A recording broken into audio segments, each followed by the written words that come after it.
How grief affects the physical body. Surprising how physical grief can be. Your heart literally aches. A memory comes up that causes your stomach to clench, or a chill to run down your spine. Some nights, your mind races and your heart races along with it. Your body so electrified with energy that you can barely sleep. Other nights, you're so tired that you fall asleep right away. You wake up in the morning still feeling exhausted and spend most of the day in bed. So what causes these physical symptoms? Research shows that emotional pain activates the same regions of the brain as physical pain. Grief increases inflammation, which can worsen health problems you already have and cause new ones. It batters the immune system, leaving you depleted and vulnerable to infection. The heartbreak of grief can increase blood pressure and the risk of blood clots. Intense grief can alter the heart muscle so much that it causes broken heart syndrome, a form of heart disease with the same symptoms as a heart attack. So, let's discuss a few facts about grief and how it affects us. 1. Normal versus pathological grief.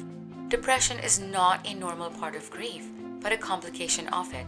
Sidney Zizuk, MD, a grief researcher and professor of psychiatry at the University of California, San Diego, says, in normal grief, the sad thoughts and feelings typically occur in waves or bursts followed by periods of respite, as opposed to the more persistent low mood and agony of major depressive disorder, he says. People usually retain self-esteem, a sense of humor, and the capacity to be consoled or distracted from the pain in normal grief.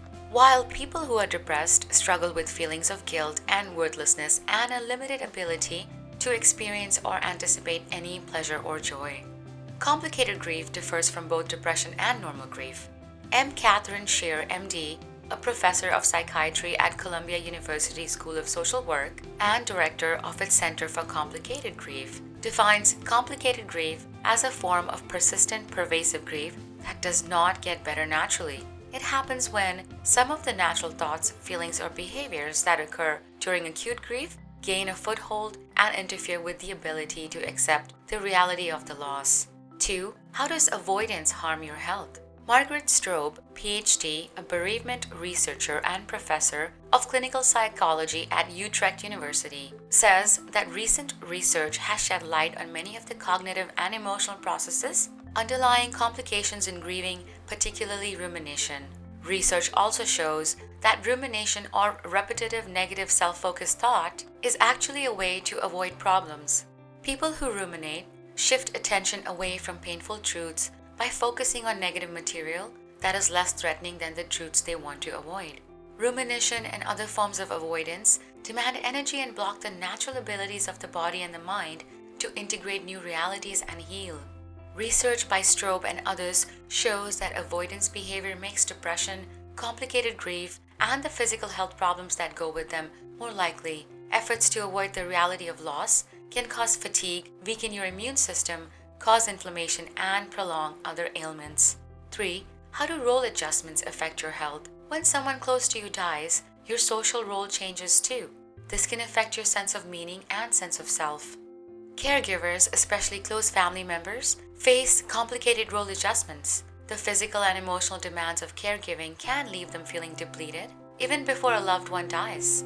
And losing the person they took care of can leave them with a lost sense of purpose. Research shows that during intense caregiving periods, these people not only experience high levels of stress, but they also cannot find the time and energy to look after their own health, says Catherine Borner, PhD, a bereavement researcher and professor of gerontology at the University of Massachusetts in Boston. This, my friends, can result in the emergence of new or the re-emergence of existing dormant health problems after the death of the care recipient. These health issues may or may not be directly related to the caregiver's grief experience, but they are likely related to the life situation that was created through the demands of caregiving. It can be hard to make life work again after a close family member dies. Strobe says the stress of adjusting to changes in life and health during and after a loss can increase vulnerability and reduce adaptive reserves for coping with bereavement. Friends, for many people going through a hard time, reaching out is impossible. If your friend is in grief, reach out to them. Grief researchers emphasize that social support, self-acceptance, and good self-care usually help people get through normal grief. The thing about grief and depression and sorrow is that you can't reach out for. Our advice to most people who are grieving is to lean into it. You only get to grieve your loved one once. Don't spend the whole time trying to distract yourself or push it down. It does go away eventually, and you will miss feeling that connection to that person again. And if you feel like your whole life has fallen apart, that's okay. It probably has. Now you get to decide how to put yourself back together. Can you relate to what's mentioned in this video? Leave us a comment and let us know your thoughts. And please share this video with anyone else who can benefit from it. And remember to subscribe and hit the bell notification so you'll know when we upload new videos.